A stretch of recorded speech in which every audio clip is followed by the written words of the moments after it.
Muy bien, hoy arrancamos con, con un tema medio controvertido, que es las esposas y los esposos, la sujeción.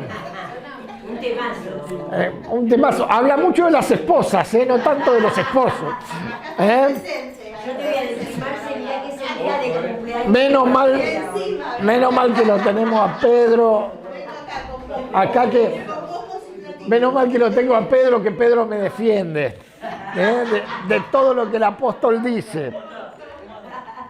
De todo lo que el apóstol dice de las esposas. Miren. ¡Ah! Ahí las quería agarrar, Adelante, adelante.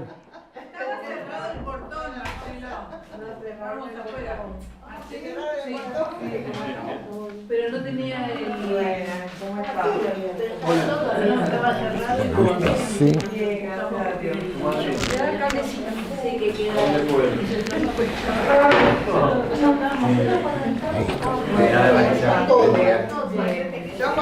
Ya me dijo a Pedro antes de venir.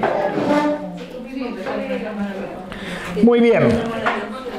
Me dijo Pedro antes de venir, no se te ocurra hablar mal de mí. Ya.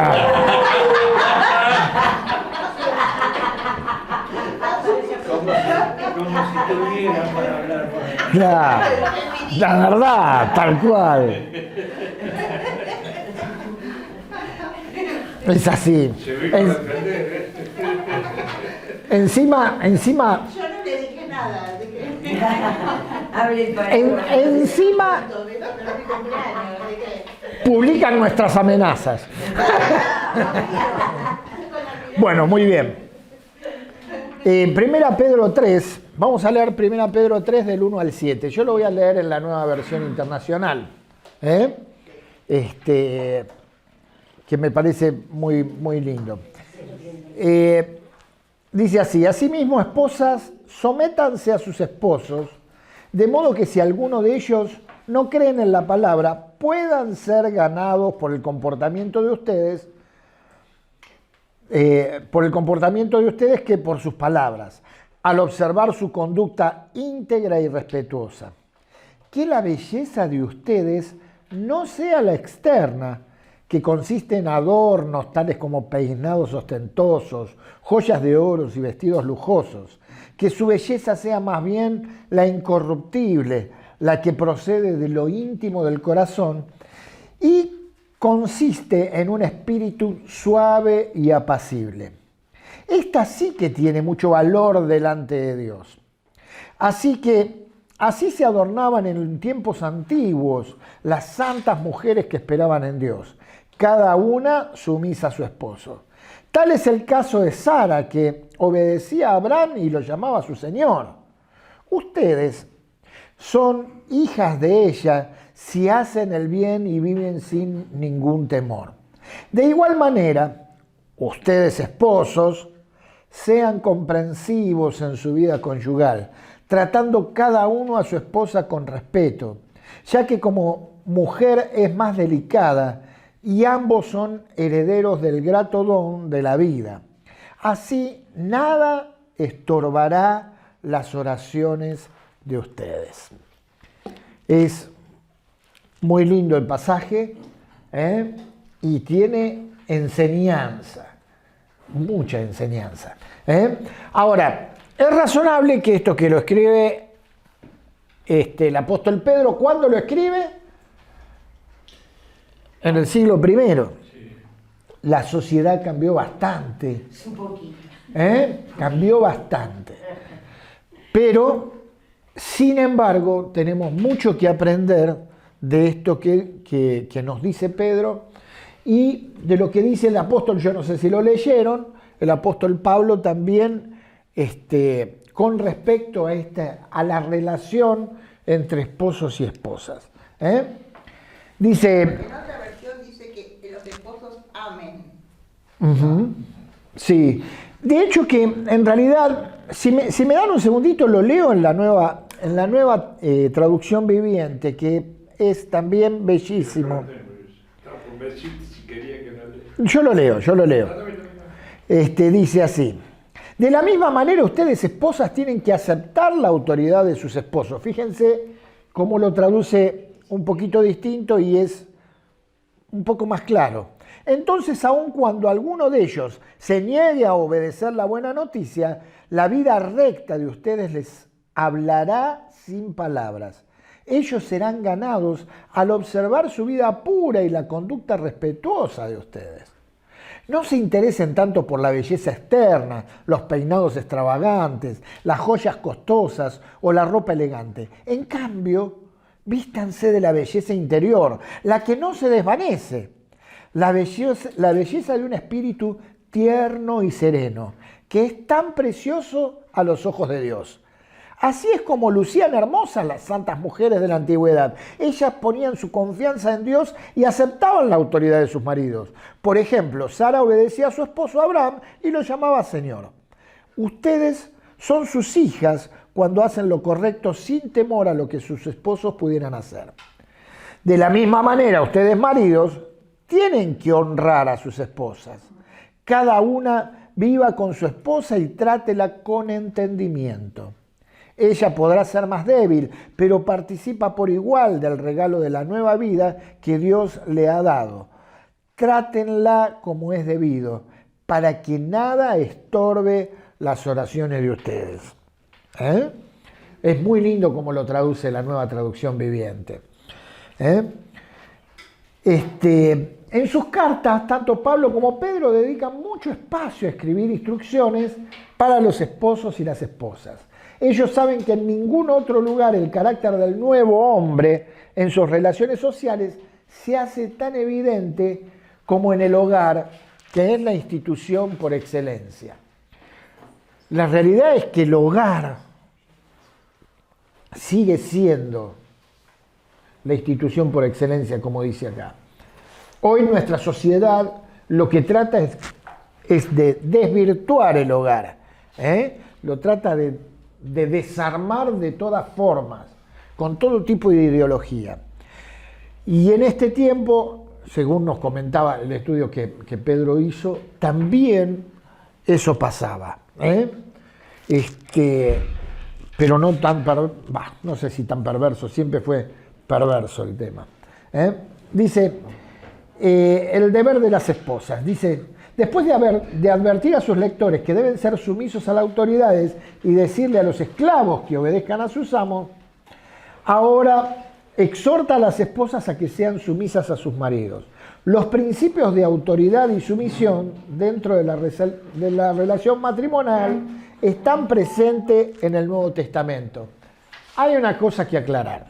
Acá esto de sumisión, si bien habla para las esposas acá, no significa que los esposos sean distintos o que sean autoritativos. O que sean autoritativos o autoritarios. Significa que la sumisión en realidad es mutua. Debe ser una relación de ida y vuelta. Eso es lo que nos enseña la palabra de Dios. Dice, consideración sobre el significado de sumisión de la mujer en el mundo antiguo. Para entender todo esto que el apóstol dice, es muy importante poder entender cómo era en ese tiempo. Y vamos a leerlo. Dice, los judíos tenían un bajo concepto de las mujeres. En la oración matutina había una frase en la que cada judío agradecía a Dios que no lo hubiera hecho un pagano, un esclavo o una mujer. Tremendo. Gracias, Señor, por Tremendo. ¿Cómo no nacimos judíos, Pedro? Bueno, según la ley judía, la mujer carecía de derechos legales. Era posesión del marido, que podía disponer de ella a su gusto. Dos factores complicaban las cosas. El primero era que la mujer no tenía derecho al divorcio. No podía divorciarse por ninguna causa. El segundo era que el marido podía divorciarse por cualquier causa y además el trámite era desastrosamente fácil, más fácil que ahora. La situación era peor en el mundo griego. Todo el modo de vida griego hacía del compañerismo entre el hombre y la mujer algo casi imposible. El griego esperaba que su mujer manejara la casa y cuidara a sus hijos, pero el placer y la compañía la encontraba en alguna otra parte. En Grecia, el hogar y la vida familiar estaban próximos a extinguirse. En los días de Pablo, la situación en Roma era aún peor. La degeneración en Roma era trágica. No es exagerado afirmar que toda la atmósfera del mundo antiguo respiraba adulterio. En el Imperio Romano, una niña estaba completamente bajo el mando de su padre y una esposa completamente bajo el poder de su esposo. Su vida era de tal impotencia legal que llegaba a la esclavitud, mientras que su estatus se describía como imbecilitas, de donde viene nuestra palabra actual. Aunque había excepciones, la opresión de las mujeres prevalecía en todo el mundo antiguo. Es contra este oscuro trasfondo que la enseñanza de Pablo brilla con una luz tan fuerte. Las esposas en el mundo antiguo estaban para ser hijos, para criar hijos. Era su función. Y es más, si no tenían hijos, se sentía desgraciada, degradada. Por eso cuando vemos la historia de Ana, que va al templo a pedirle al Señor tener un hijo, era porque su estado de ánimo, de degradación, era tan grande que era desesperante.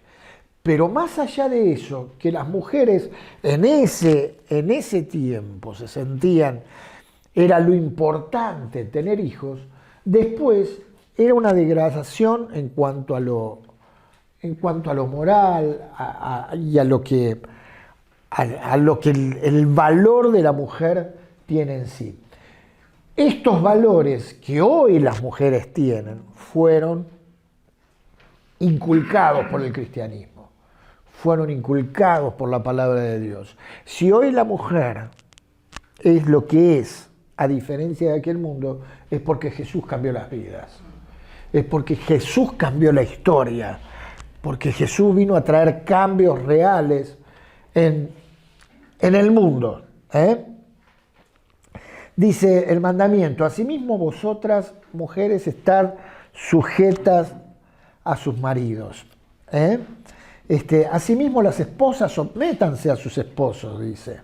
La dificultad que presentan estos pasajes respecto a la sumisión de la mujer no está en la interpretación del lenguaje franco y directo de su significado, debido a que las normas patriarcales del mundo grecorromano, que incorporaban las leyes y regulaciones para la vida y las relaciones diarias, exigían claramente que la sujeción de la esposa a la autoridad del esposo, en sus escritos, y dice, en sus escritos, ¿están Pablo y Pedro simplemente apoyando que continúen estas normas?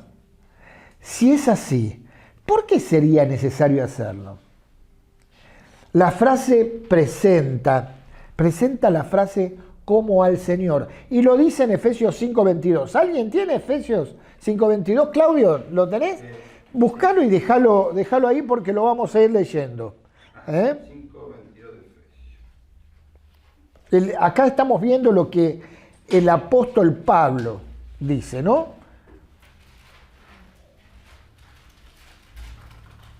Las casadas estén sujetas a sus maridos, su propio marido, como al Señor. Dice, como al Señor. Acá el apóstol Pablo ya pone un parámetro distinto con respecto a esta sujeción. No es estar sujeta a un marido por lo que exige la ley. Dice, estar sujeta como al Señor. Muchas de las mujeres en el tiempo antiguo no se casaban por amor. Se casaban porque los padres les armaban el casamiento, les armaban. Pero el Señor no es así. Al Señor lo seguimos y nos sujetamos por amor. Sencillamente. Entonces el apóstol Pablo pone otro parámetro, dice, estén sujetas a su marido como al Señor, o sea, por amor, por respeto, por honra. Dice, con la expresión a sí mismo, o de la misma manera, como dice otra versión, Pedro se remite a dos ejemplos anteriores, pero no está diciendo que las mujeres deben compararse a los esclavos. Más bien lo que el apóstol hace es enumerar categorías de perdonas. No entiendo ahí, Pedro, qué será categorías de perdonas, la verdad. Pero después en todo caso la aclaramos. Dice, el verbo traducido "estad sujetas" aparece solo aquí en una forma que resalta la acción reflexiva. Pablo también enseñó que las esposas deben someterse al liderazgo de sus esposos. Ahí en Efesios, en Colosenses y en Tito. Pero la sumisión no implica inferioridad moral, intelectual ni espiritual. Y acá dice repasar el punto 2 de la lección del concepto de autoridad y sumisión. Yo había pensado leerlo, pero si lo leemos se nos va a ir mucho el tiempo. Así que es bueno que ustedes lo lean. Esto de la autoridad y sumisión está en la página 114 del apunte, de la 114 a la 116. Pero ya habíamos visto anteriormente todo lo que implicaba el concepto de sumisión. Lo que el apóstol decía, que había que someterse al gobierno y a las autoridades. Sí. Acá la palabra es personas, enumerar categorías de personas. Ah, ahí está. Claro, dice personas. Lo que el apóstol hace es enumerar categorías de personas. Perfecto. Muy bien. Seguimos. La frase, para que también los que no creen a la palabra. Esto es lo que describe a un esposo que no es cristiano. En un sentido, asombra que a pesar de la enemistad de ese esposo hacia el Señor, si su esposa es creyente y sigue sometiéndose al marido, ella podría ser un instrumento que Dios use al fin para ganarlo para Cristo. Y esto es sin palabra. La expresión no se refiere a la palabra de Dios, sino a las palabras de la esposa. ¿Nos sirve esto hoy? ¿Qué les parece? ¿Entendieron lo que dice? Dice, si tu esposo no es cristiano, la forma de ganarlo es con tu actitud. No hace falta que le estés predicando la palabra todo el tiempo. Mostrando. Tu actitud de paz, tu actitud de agradarlo, tu testimonio lo va a ganar para Cristo. Vos decías yugo desigual, pero acá está hablando de mujeres que conocieron al Señor después de estar casadas. Está hablando de mujeres que no es que se casaron a propósito, sino que habían conocido al Señor después de haberse casado. Y aún cuando se hubieran casado después, hay que pensar que la situación seguía siendo la misma. O sea, por más que vos, mujer, hayas conocido al Señor, tu papá iba a arreglar el casamiento, con quien le conviniera. Y entonces dice, la manera de ganarlo es con una actitud casta, sumisa, sin palabras. No estar predicándole todo el tiempo, sino no contestar, no faltar el respeto, no quitarle la honra. Y esto es algo que nos sirve hoy. Esto es exactamente igual hoy. ¿Por qué cuando el pastor presenta a un niño dice, no va a ser lo que vos le digas, sino lo que vos hagas?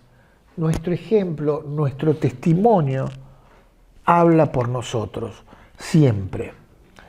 Y esto hoy no es solo para las mujeres, es para el hombre, porque hoy en día puede haber un hombre que se convierta a Cristo y que su esposa no sea cristiana.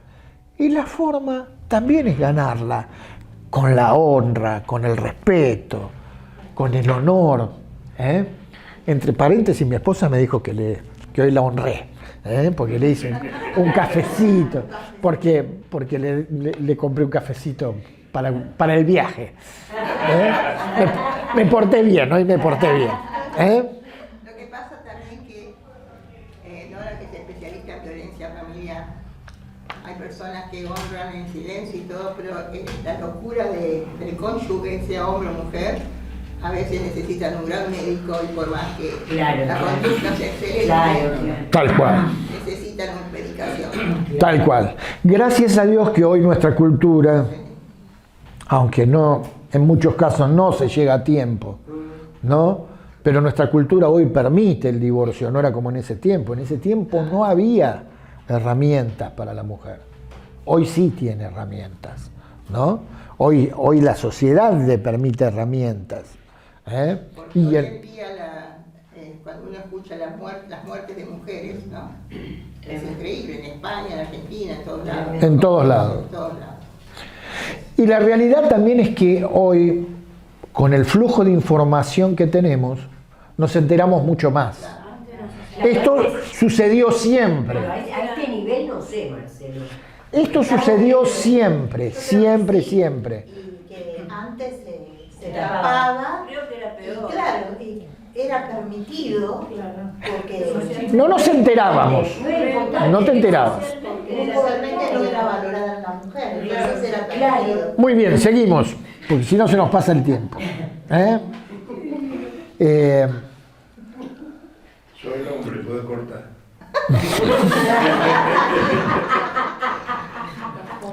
Viste, esto se debe a que el problema de ellas era mucho más delicado que el de sus esposos. A mediados del primer siglo se esperaba que la esposa profesara la religión del esposo. Si éste se convertía al cristianismo, la esposa debía hacer lo mismo.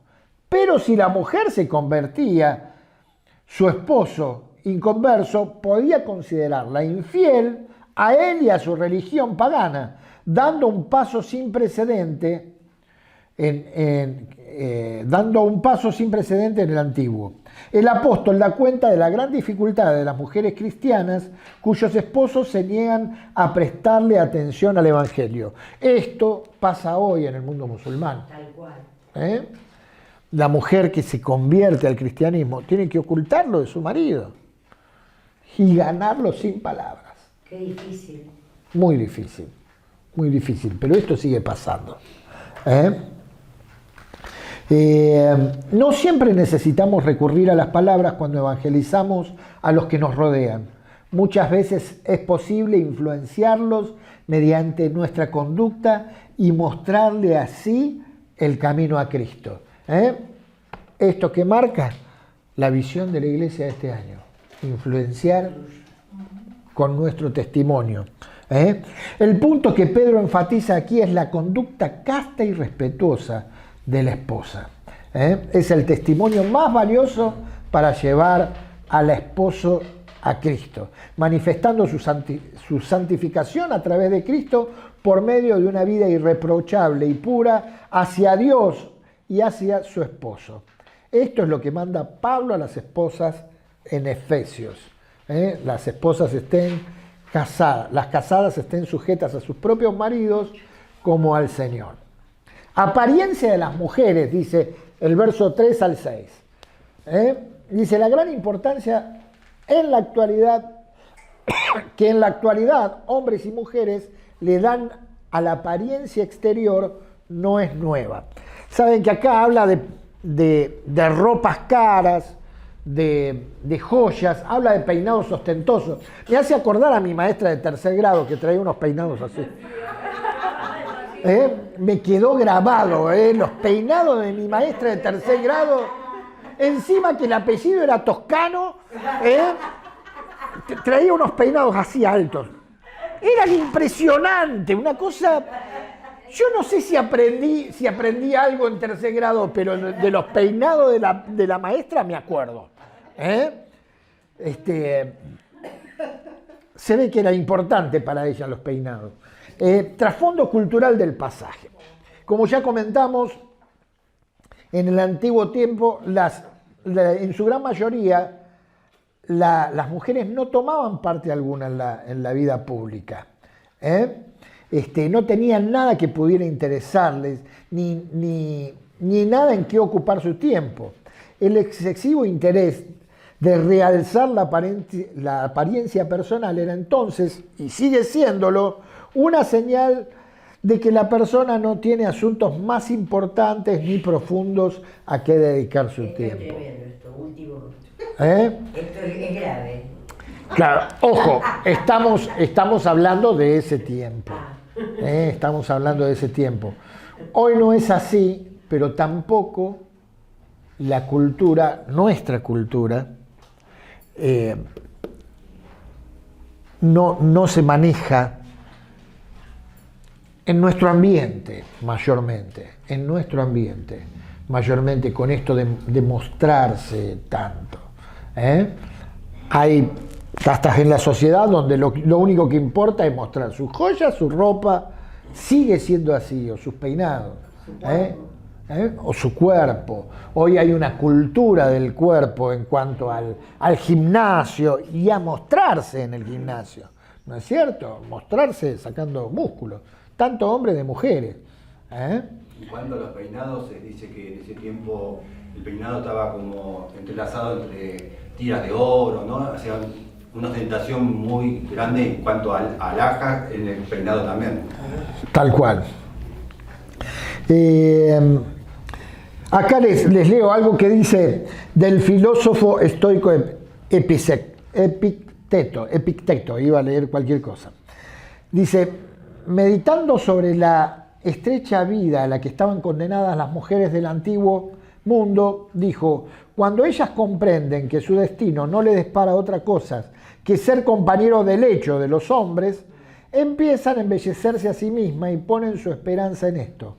Por lo tanto, vale la pena que nos empeñemos en hacerle comprender que ninguna cosa las honra más que aparecer modestas y respetuosas de sí mismas.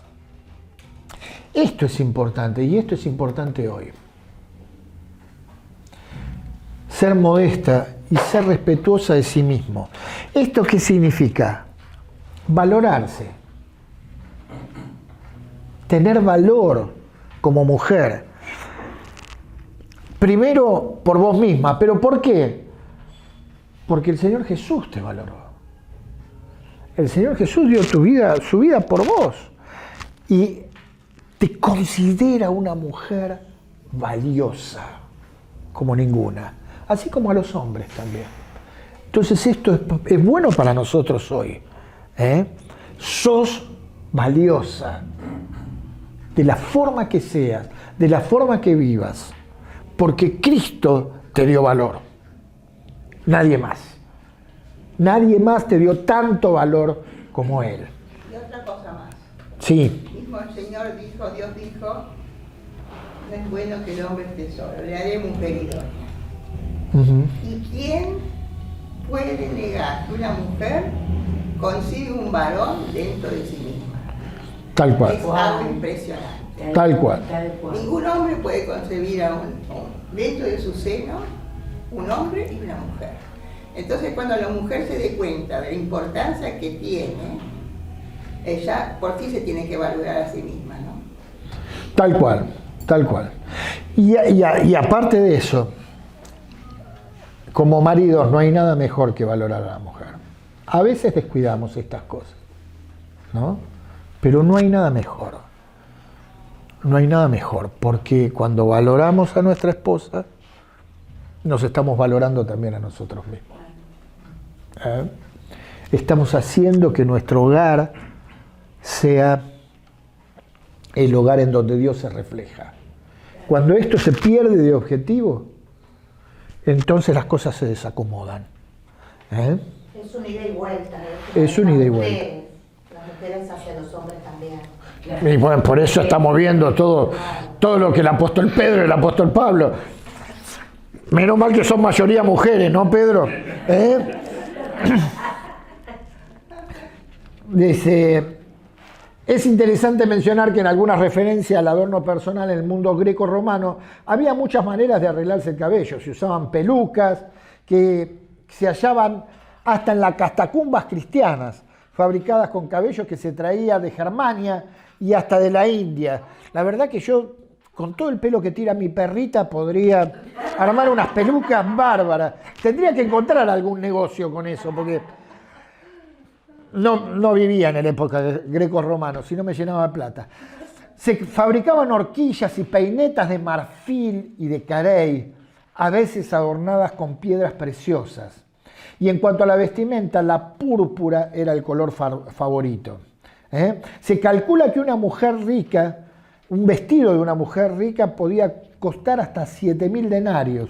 Y teniendo en cuenta que un denario equivalía al salario de un jornalero, esta cantidad equivalía a más de 19 años de salario de un trabajador promedio. O sea que los vestidos comunes podían costar entre 500 u 800 denarios. La mayoría de las mujeres solo podían tener 2 o 3 vestidos en toda su vida, aún siendo ricas.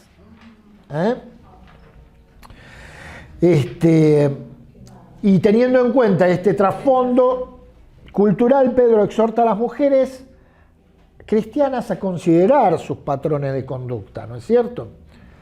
Dice el atavío.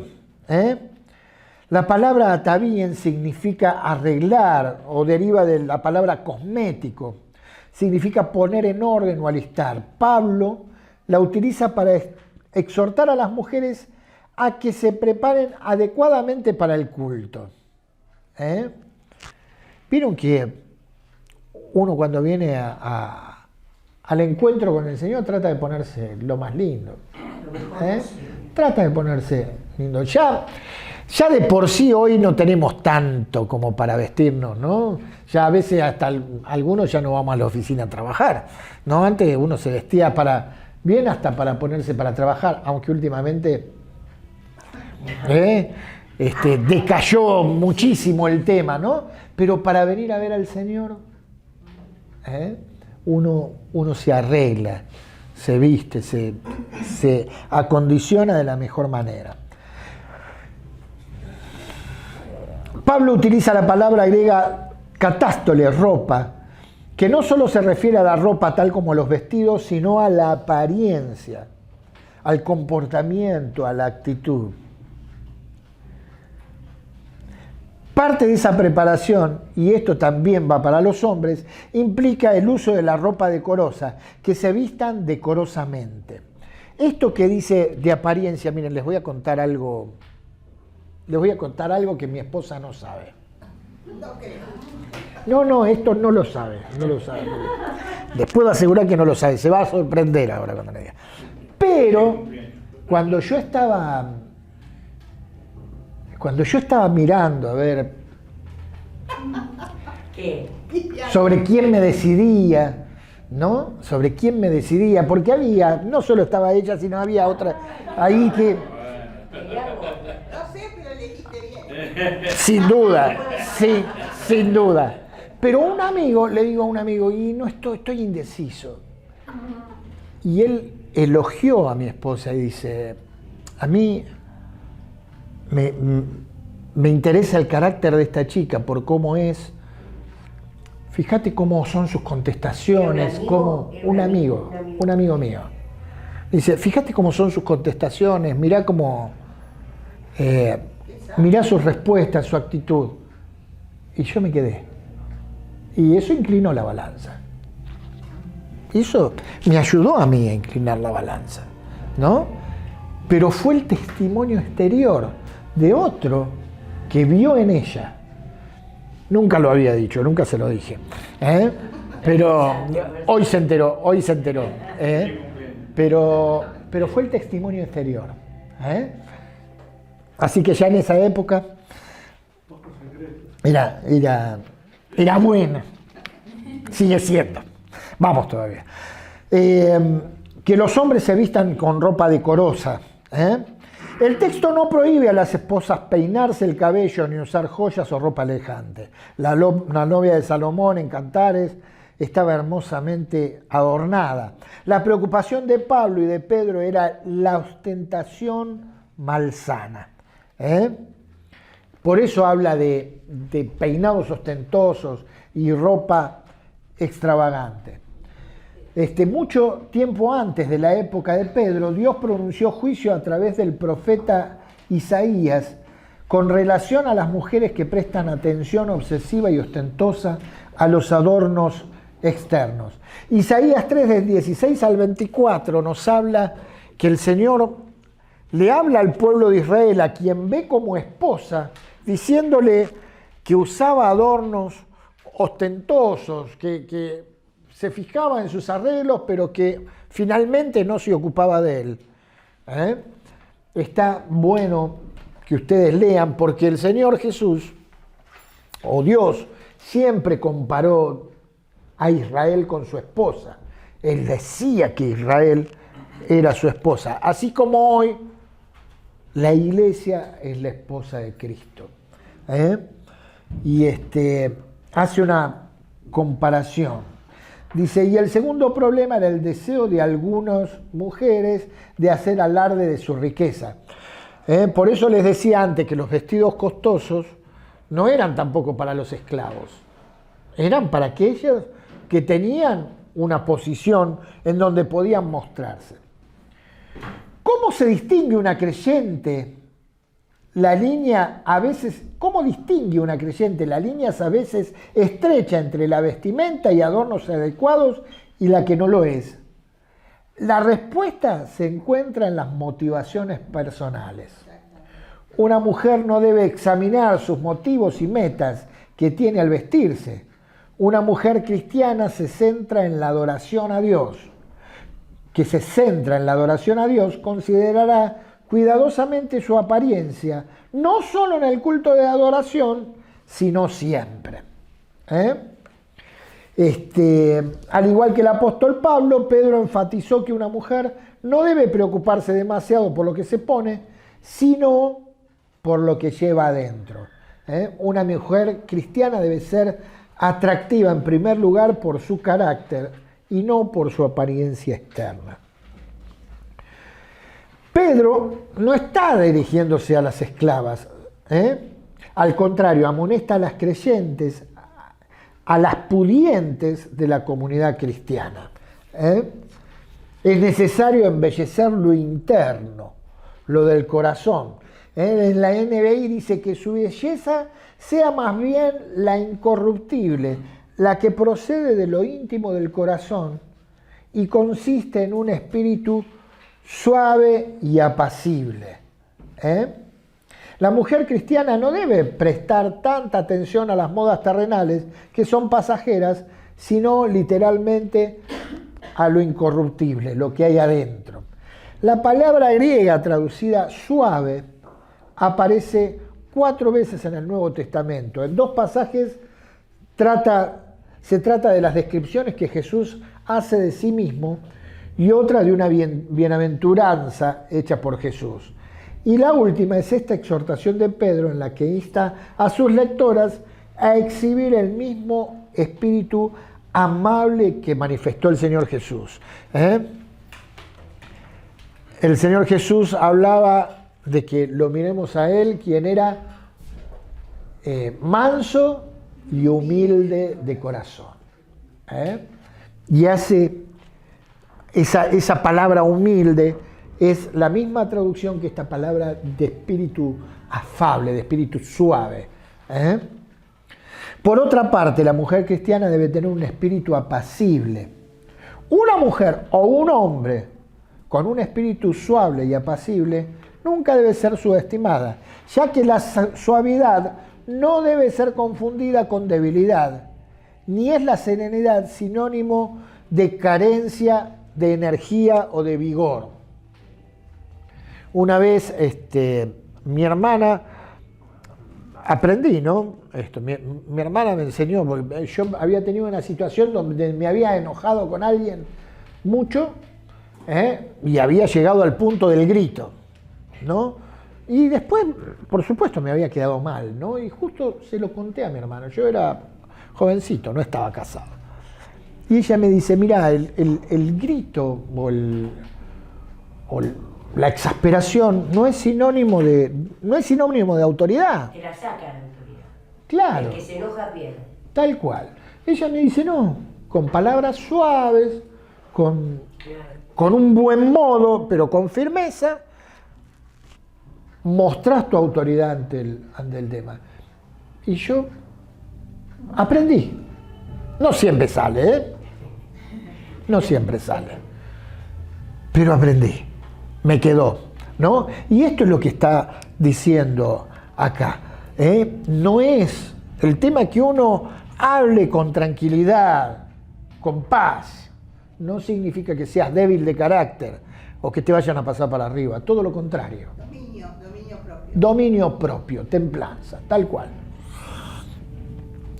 Estas cualidades de la mujer cristiana constituyen a la verdadera belleza interior, que es de grande estima o de mucho valor delante de Dios.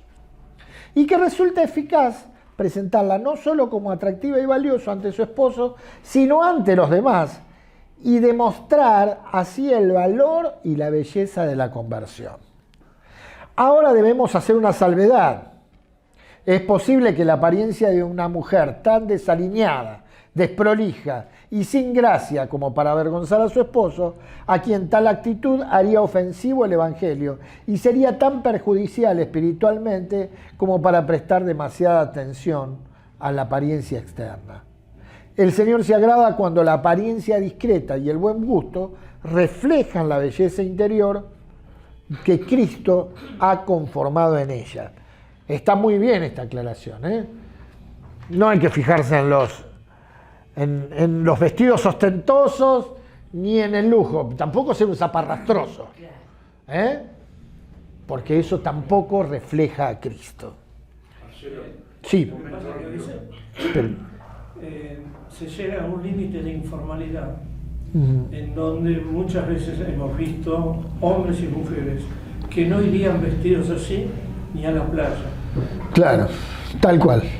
Y también siempre yo he pensado que hay veces que se visten de tal manera que no se vestirían de la igual forma si fueran a una selección de personal.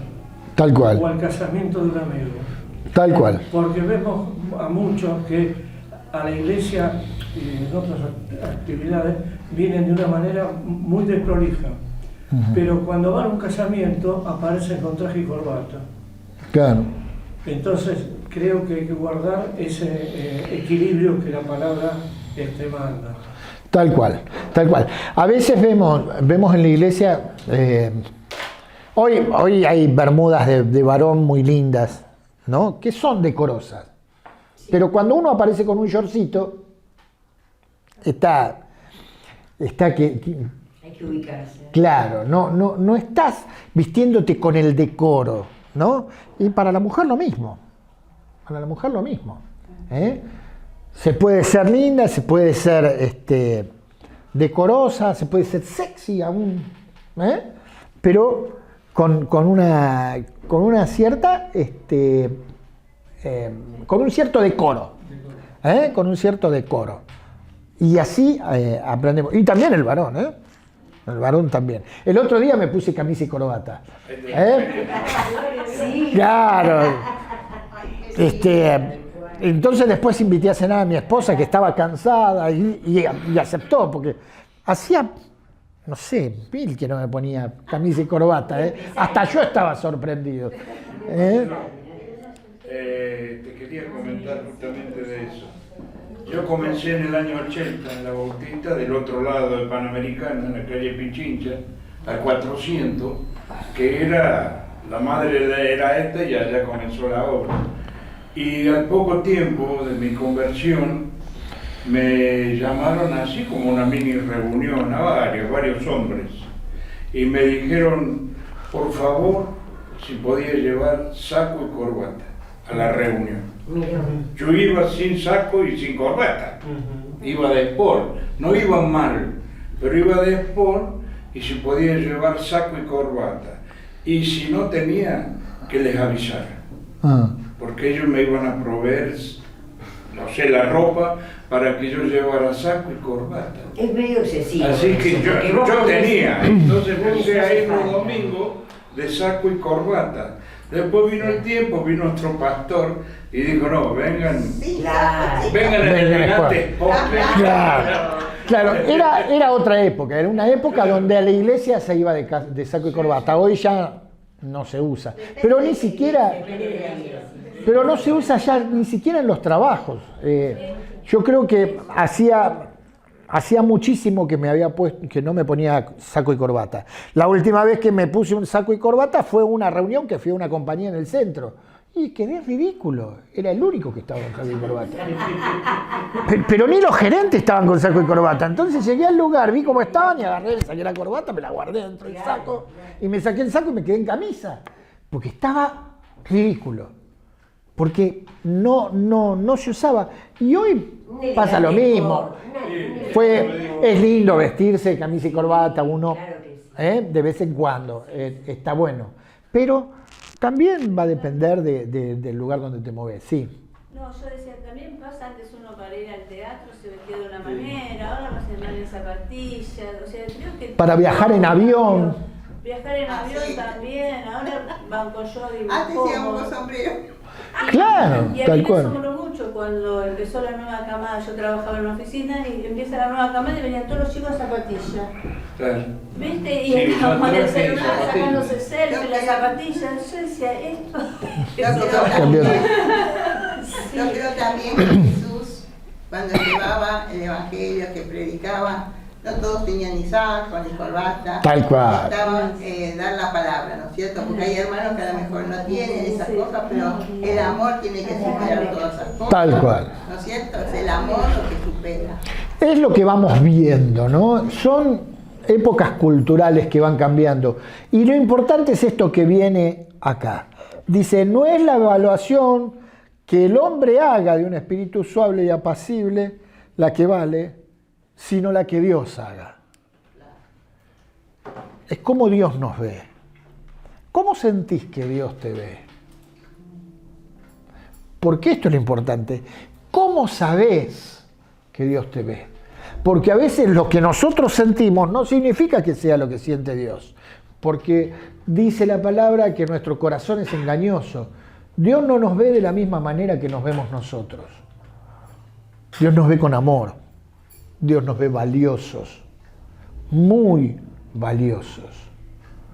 No importa si tenés mucho, si tenés poco, si tenés toda la ropa bárbara o si tenés lo único que tenés puesto. No importa. Dios te ve valioso porque dio su vida por vos. Y por eso le retribuimos a Él, entregándole nuestra vida a Él. ¿Amén? La dignidad. Pedro recurre al Antiguo Testamento para demostrar que él no es el único ni el primero que le dice a las mujeres cómo han de convertir a sus esposos. Al llamar santas a aquellas mujeres, no está indicando que eran perfectas, sino que se refiere a la relación con Dios. ¿Qué fue lo que hizo de estas mujeres santas? En primer lugar, que esperaban en Dios. Estas mujeres se ataviaban cultivando las virtudes de la suavidad y la serenidad que Dios considera preciosas. Y acá vamos a este tercer lugar que dice, en la antigüedad estaban sujetas a su marido, por tanto su llamado a tal comportamiento tiene precedentes. Dice, como ejemplo, el apóstol cita específicamente a Sara, observando que obedecía a Abraham llamándole Señor. Y llamándole indica la actitud constante o continua de Sara de respeto hacia su esposo. Hoy podríamos decir, o podríamos hablar de una sujeción inteligente. Una sujeción inteligente. Por ejemplo, Hoy no tiene que haber un sometimiento que parezca una esclavitud. La sujeción inteligente es aquella que respeta al marido, pero se respeta a sí misma. Que concuerda, no me sale la palabra, que se pone de acuerdo con el marido en el trato, pero que no se deja avasallar, ni humillar, ni Una igualdad, ¿no? Una igualdad. una igualdad para bien, Claro. ni sintiéndose superior ni inferior, una sujeción inteligente. Y como dije al principio, es una sujeción mutua, porque el respeto es mutuo. Más que sujeción, respeto queda como mejor, me parece. Claro, bueno, pero la palabra habla de sujeción. ¿No es cierto? Pero tengamos en cuenta esto, la igualdad de géneros no es los roles sean idénticos. Tal cual. ¿Ah? ¿Sí? Ante Dios no hay griego, no hay judío, no hay hombre, no hay mujer.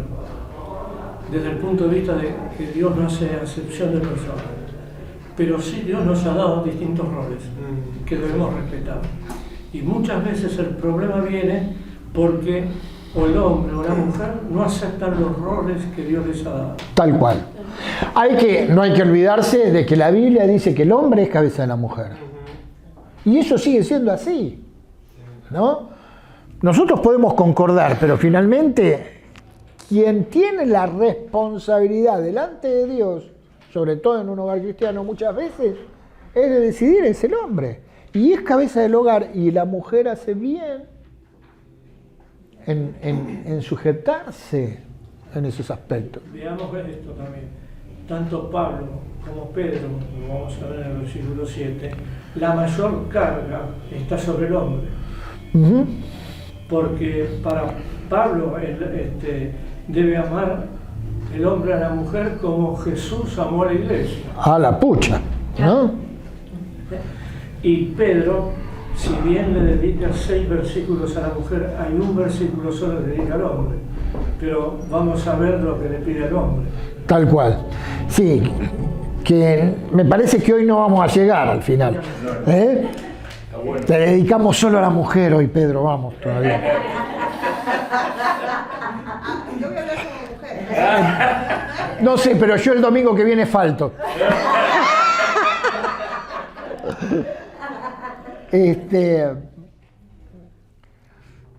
Dice, cuando Pablo escribió que por la fe los creyentes son hijos de Abraham, estaba diciendo que es el modelo del Antiguo Testamento para creer la palabra de Dios. Y todos después de él, y que hacen lo mismo, pertenecen a la familia de la fe.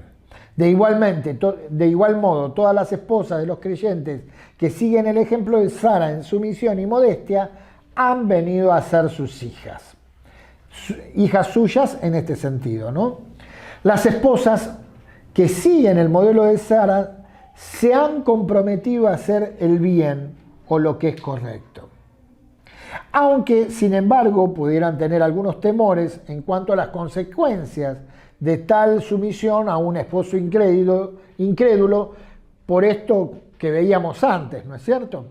¿Debemos interpretar que Pedro está ordenando a las esposas llamar Señor a sus maridos? Obviamente que no. En nuestra cultura, ninguna esposa llama Señor a su esposo. Si alguna esposa lo hiciera, sería hazmerreír de la sociedad, pero está describiendo en un contexto cultural determinado. Las costumbres cambian de una sociedad a otra y de una época a otra. Debemos transponer el principio de interpretación, el texto a nuestra época y cultura, distinguiendo el principio de la aplicación. El principio es el de ser sumisas. La aplicación varía según la época y el lugar y la cultura. Y es importante que veamos este resumen. El mandamiento no implica que las esposas sean inferiores a sus esposos. Jesús hizo algunas de sus más sorprendentes revelaciones a las mujeres. Y ahí nombra el pasaje de Juan 4 cuando habla a la mujer samaritana, y a ella le dice directamente que el Mesías es él. No se lo decía a sus discípulos, se lo dijo a una mujer. Él es el Mesías. Bueno, el mandamiento no es absoluto. Hay situaciones en que las esposas no deben sujetarse al esposo. Esto es lo que le decía recién, sujeción inteligente. Sujeción inteligente. Y pensemos que Pablo, sobre todo, hace una distinción entre sumisión y obediencia. A la mujer le pide sumisión, a los hijos le pide obediencia. Es decir, la mujer no debe obedecer al marido, debe sujetarse, pero también siguiendo el criterio bíblico que la sumisión no es autoritarismo, no es sufrir a un esposo autoritario, sino que implica responsabilidad por parte del esposo. Qué buena aclaración, Pedro. Qué buena aclaración. Eso está en el punto 2, así que lean el punto 2. Ahí está. En cuanto a la relación de Jesús fue Marta la que dijo, tú eres el Cristo, el Hijo de Dios viviente, una mujer. También. Que lo declaró. También. Evidentemente el Señor Jesús veía algunas cosas que nosotros no vemos y que la cultura de esa época no veían las mujeres, ¿no? Pero en realidad, la realidad es que hoy todos somos tan especiales para Él, que nos quiere revelar a nosotros mismos. Él mismo quiere revelarse a nosotros mismos cuando buscamos esa comunión íntima. ¿Amén? Amén. Pensaba en la actualidad, Marcelo, cómo el enemigo, la cultura quiere transversar todas las verdades bíblicas y cómo la idea es poner al hombre, la mujer en contra del hombre, ¿no?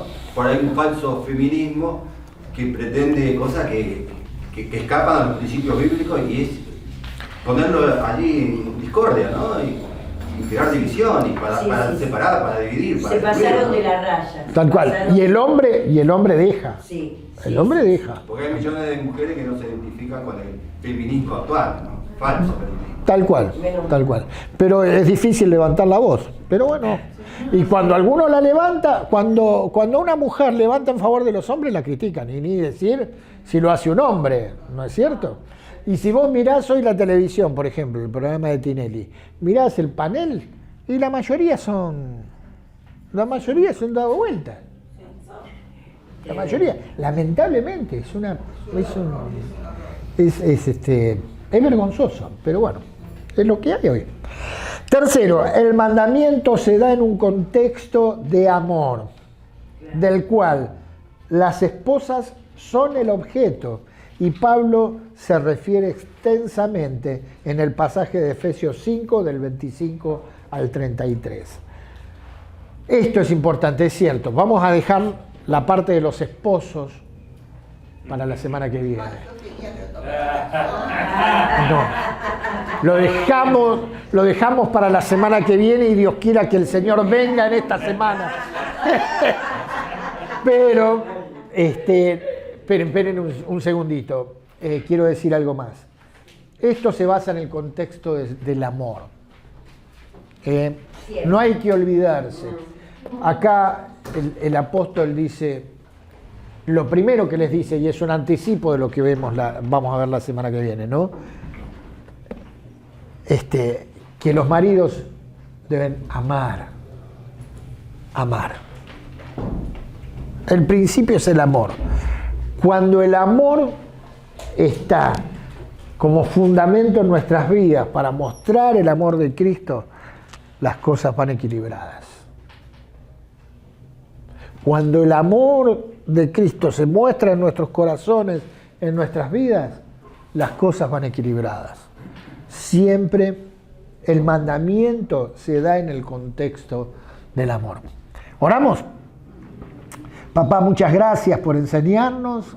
Con tu palabra siempre nos enriquece y nos ayuda a ser un poco más como vos.